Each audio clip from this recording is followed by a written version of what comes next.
Hey there riders, Moto Journo Kris here today, and I wanted to have a quick talk about the ergonomics of Triumph's Trident 660. This is a cool new offering from Triumph.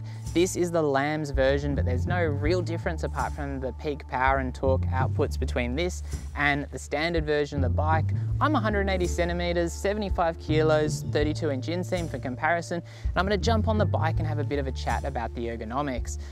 The bike itself, I think it's 189 kilos wet.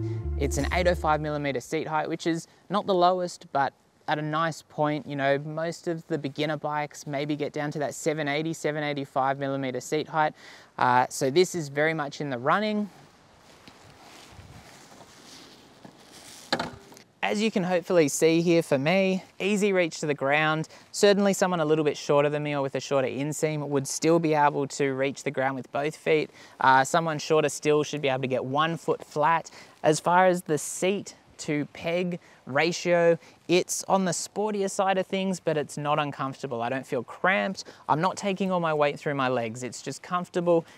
When I do want to get more engaged into the bike, I can choose to do so. But unlike a sports bike, I'm not forced to take my weight through my legs, and I'm not feeling like I'm a little bit cramped as far as the angle of my knees or my hips.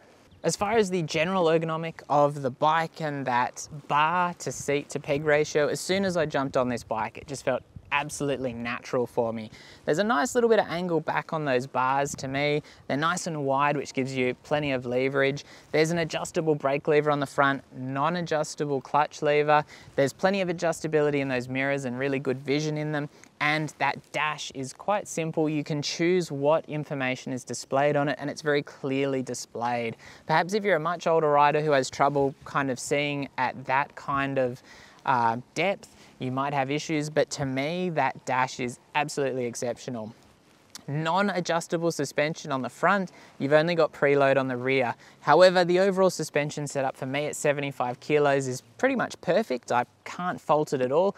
And I think most people in a similar kind of weight bracket will probably find this an exceptional machine. The bike itself is also nicely balanced. It doesn't feel particularly light, it doesn't feel particularly heavy when you're pushing it around, and I think that's a good thing because obviously for new riders, they want to be able to, you know, push their bike around the garage without having any dramas. It is starting to rain again, so I'm going to wrap this up.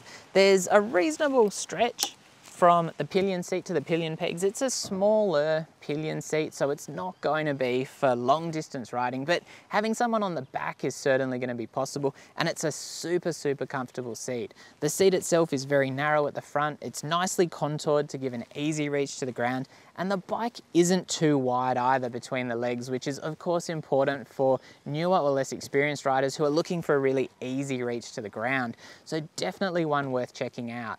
This is, of course, being a slightly larger bike and a slightly larger capacity, going to be a little bit more challenging for new riders riding for the first time, but I think that's probably part of the package and part of the fun. You're spending a little bit more and it should last you a little bit longer onto your full license than some of the smaller machines, which might be a little bit easier to start off with, but this is going to be really rewarding in the long run, and I can see a lot of people not feeling the need to upgrade at all.